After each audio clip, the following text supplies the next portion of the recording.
Hey, Hey, how's it going? it's good. I made it here live. How are you? I'm good. I'm good. I miss you a lot. Feels like you've been gone for way longer than 3 days. I know, me too. Time is weird here. It's so far removed from everything. Well, it's kind of what you were looking for, right?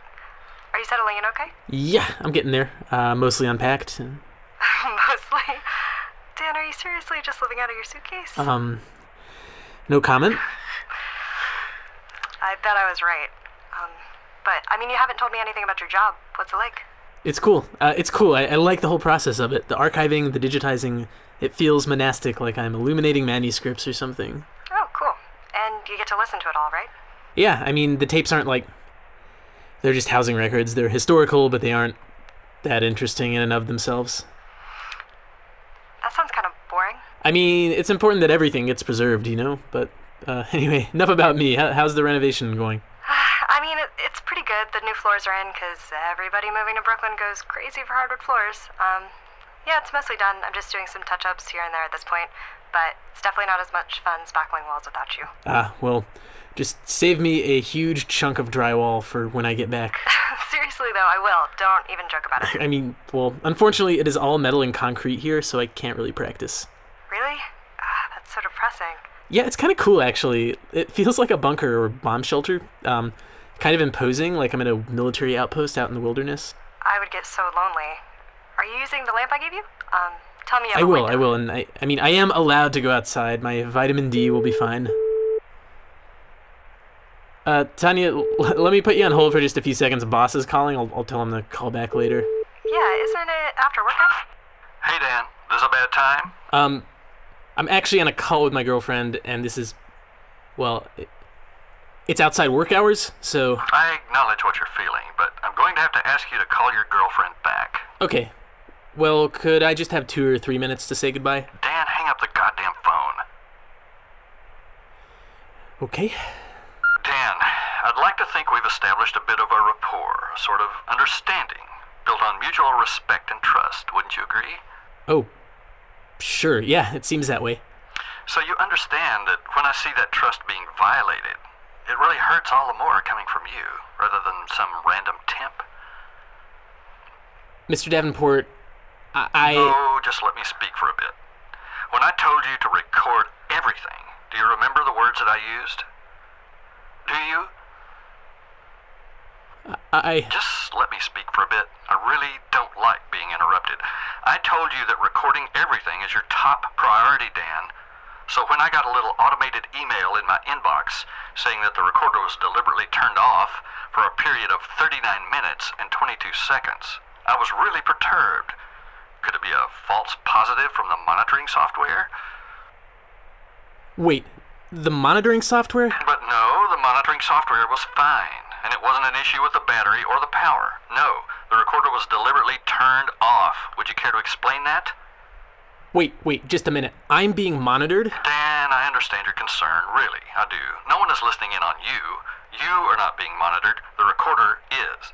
If the recorder turns off, then I get a little email with an exclamation point next to it in my inbox, and that is exactly what happened yesterday. So, do you have any explanation for me?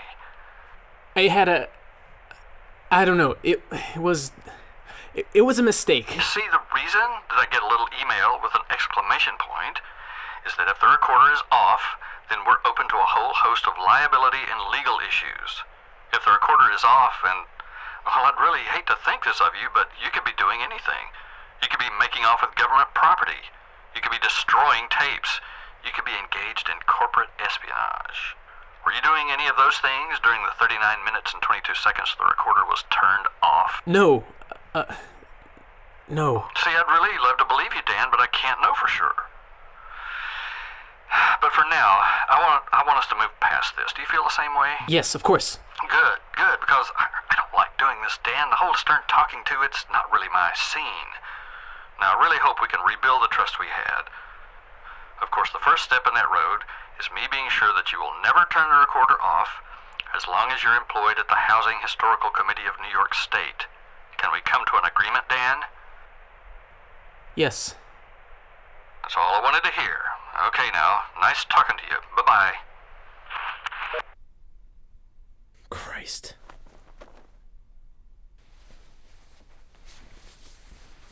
Well, shit.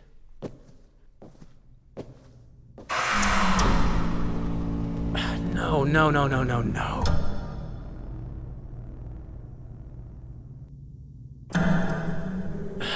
Stupid old.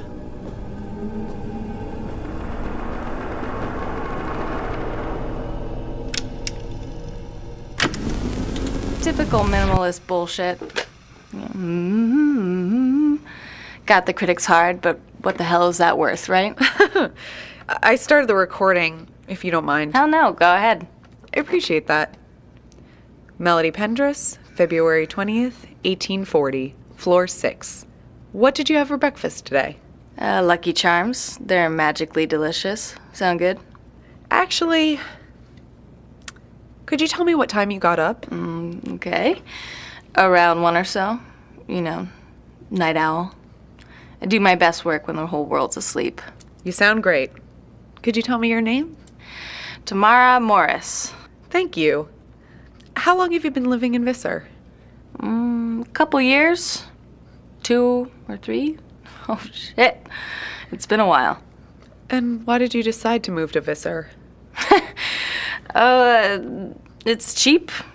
I wanted to stretch the grant money out as long as possible. Probably should have moved to Wisconsin, somewhere with dirt, but I can't write surrounded by nature. Anyone who says birdsong is beautiful is lying. It's just screaming. It's horny bird screaming. Tell me a bit about what you write. I write opera. Oh, interesting.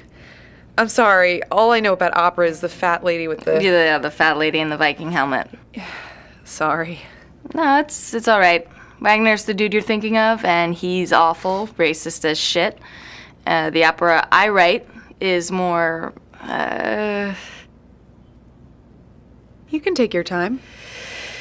This is gonna sound super pretentious, but whatever. The opera I write is more real, full of objects and flesh. I like to use sounds you'd hear on the street, everyday sounds, to pave the road between the ear and your vocal cords with wider lanes. Music that doesn't sound like music until you get to this point where it does. Are you following me? Yeah, I get that. People always say that, But okay, I'll show you.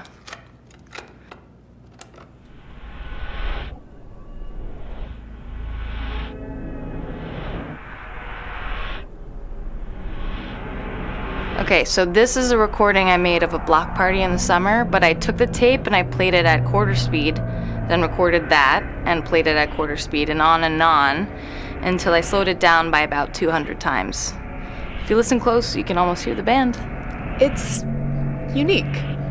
Yeah, I know it's difficult to listen to, but see, that's the point. Now, what's supposed to happen is the song should play on the stage with these hooded figures dressed in all black, and they're supposed to move so slowly. So it's almost imperceptible, right? In the stage notes, I asked for one of the figures to hold a knife, but all the directors have ignored it because they're fucking cowards. The opera ends when the audience decides to leave, you see? Yeah, whatever, it's an early work. You want to hear something else? Sure.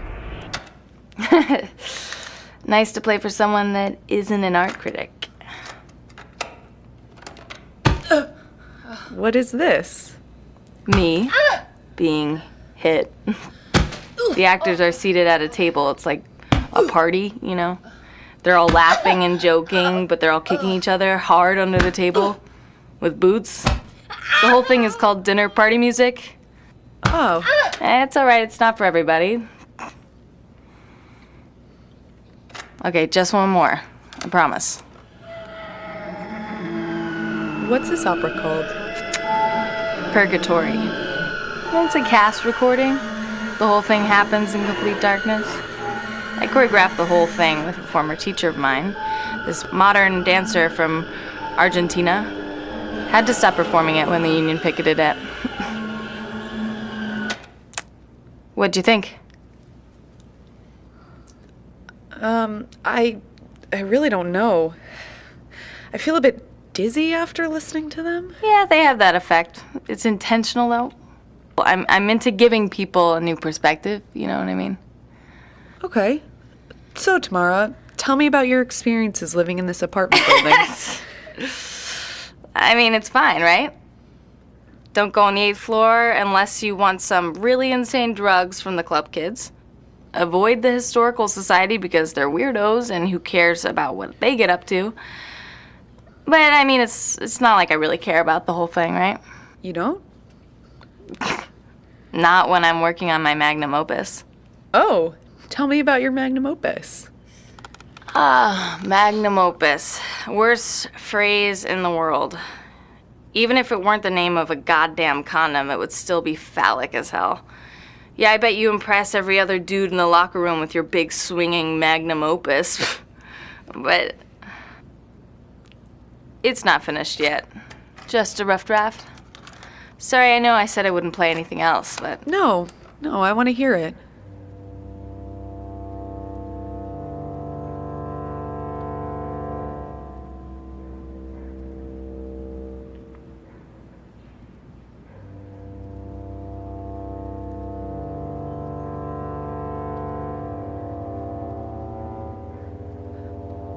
It's beautiful. Shocked? No, I just... It's fine.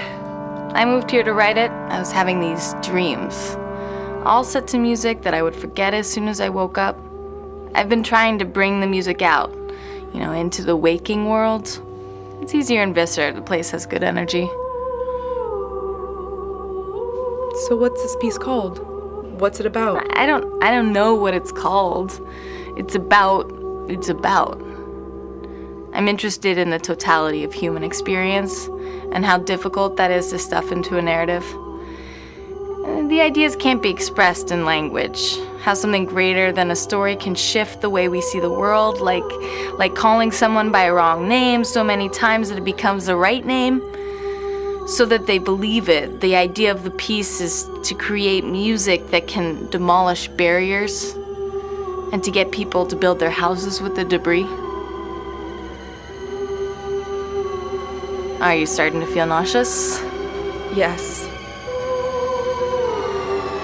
This song isn't close to being finished, but when it is, it'll be beautiful and true.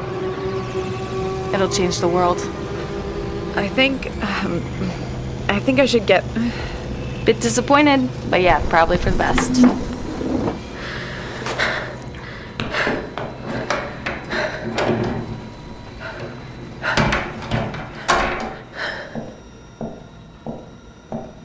You can still hear it through the wall. If you're going to be a goddamn coward, you need to go as far away as possible. Shit.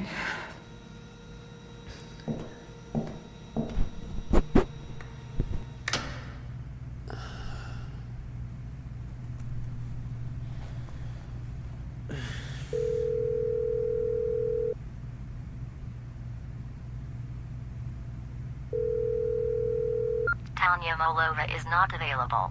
Please leave your message after the tone. Hey, Tanya. It's me, Dan. I mean, probably already know it's me. Sorry, I had to hang up. It was an urgent thing. Anyway, again, I'm really sorry. Just call me back when you get the chance, okay? I like hearing your voice. And say hi to Puddles for me. I'll talk to you soon. Hey, this is Mark Zollinger again. So it looks like so far no one's come forward with any information about Dan, but I've got a lot of audio from him, so I can keep this going for a while. Subscribe in iTunes, leave a review. You can also visit the website archive81.com or follow us on Twitter at archive81. We're also on Facebook. I'm just trying to get this out there to as many people as possible. And if you know anything about what's happened to Dan, email me at archive81podcast@gmail.com. That's archive, the numbers 81podcast@gmail.com.